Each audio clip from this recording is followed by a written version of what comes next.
Now let's look at the third one, which is perhaps the most crucial one for most of us. When engaged with your thoughts, return ever so gently to the sacred word. We said that thoughts are inevitable. We said they were integral. In other words, they're a part of the prayer. And as far as we can tell from our present level of experience, they're integral because your thoughts may be coming from the unconscious and may be part of the process of healing that I'll come to later in my next lecture. As the Spirit works as a kind of divine therapist. And one of the ways that he heals the unconscious is by allowing its feelings and its thoughts to surface, especially during prayer, and then later sometimes outside the time of prayer. But it is precisely the programs in the unconscious, or what psychology calls the dynamics of the unconscious, that hinder the free flow of grace and hence need to be addressed by the Spirit, brought to our attention, and we have to let go of them, both in our prayer and the consequences of them in daily life. So that you can see right away that the centering prayer involves the whole of life and the activity by which we bring its fruits into daily life is almost as important a factor in the project as the actual time that we faithfully spend each day in the prayer itself. It works somewhat like this. Suppose you were in deep conversation with someone you loved and high up in an apartment house and the windows are open, the traffic is going by and the noise you can't stop. But all of a sudden there's a crash in the street and the decibels go up and you naturally feel a curiosity to go see what happens. Well, this is what happens when interesting thoughts or boats come down the stream of consciousness. We want to look at them, or what are we going to have for supper, and so on. And then as your mind begins to look at this thing, or as, let us say, the young man begins to go to the window to see what the accident was, he suddenly remembers, oh, what am I doing? I'm in this deep cheek-to-jowl conversation, heart-to-heart conversation. I'm not interested in, it's not a time to go see what's happening outside or to judge what we're really going to have for dinner. And so you want to reinforce or reaffirm the original tete-a-tete that you were having. And so what would you do?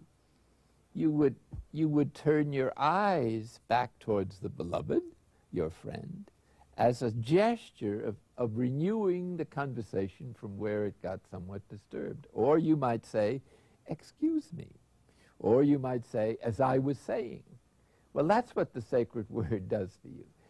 It's when you are lifted out of your basic intention and start watching thoughts that you're attached to or have an aversion to, that you need to do something to return to the sacred word. But if the thoughts are just going by like noise in the supermarket and you're not paying any attention to it, you're just dimly aware that it's happening, then there isn't a necessity to go back to the sacred word, because you're already at the place that the sacred word is meant to facilitate your reaching, which is the abiding, turning, and resting in the presence of God within you at the deepest level. So let me just sum up very briefly in this modest diagram here what I'm trying to say.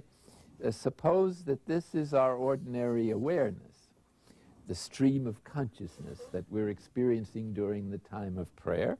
And here are a few boats that are going by, boats representing thoughts, feelings, images, and so on. And there's usually a fleet of them. Sometimes the whole United States Navy seems to be going down with all the guns banging and so on. So whatever your experience, you're having thoughts going by at this level. At a deeper level, let's call this the ordinary level of our awareness, and let's call this the spiritual level of our awareness, which you're really not aware of most of the time, except at a peak experience or when life or tragedy or something brings you to that place. So we're mostly unaware of what might be called the river itself, on which all our thoughts and faculties are resting. So we're kind of absorbed or dominated in our ordinary psychological life by the objects of events and people and our emotional reactions to them. The purpose then of the centering prayer is to move from this level to this level. And indeed, not to stop there, because the human being has greater depths than that, but to move even deeper to the level of the true self, which is our participation in the divine life, and the divine presence itself as the source of our being at every level. And it's accessing or awakening our awareness to this presence that is the ultimate goal of contemplative prayer or centering prayer. But to reach it, we have to pass through the spiritual level and to awaken the true self and whatever of God's ultimate divine presence he may want to share with us, which is a whole new life, which is a transformed life, and which, it seems to me, is what the Gospel invites us to, especially in St. John, where Jesus speaks of inviting us into the same union and unity that he experiences with the Father in the Holy Spirit. Hence, this is so important, again, from the perspective of prayer as relationship. Now, there are lots of prayers at this level, our vocal prayers, our reflections, and our divine office, and the sacraments. But each of these things, especially the sacraments, has this mystical depth, or this mystagogic teaching, which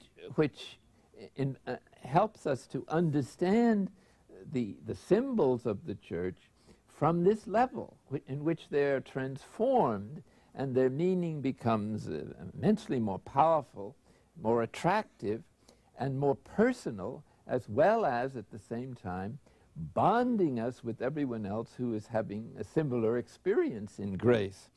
And that, we might say that the centering prayer is primarily involved in awakening this particular level as a preparation for going deeper still, which is the work of the various stages of contemplative prayer and mystical life.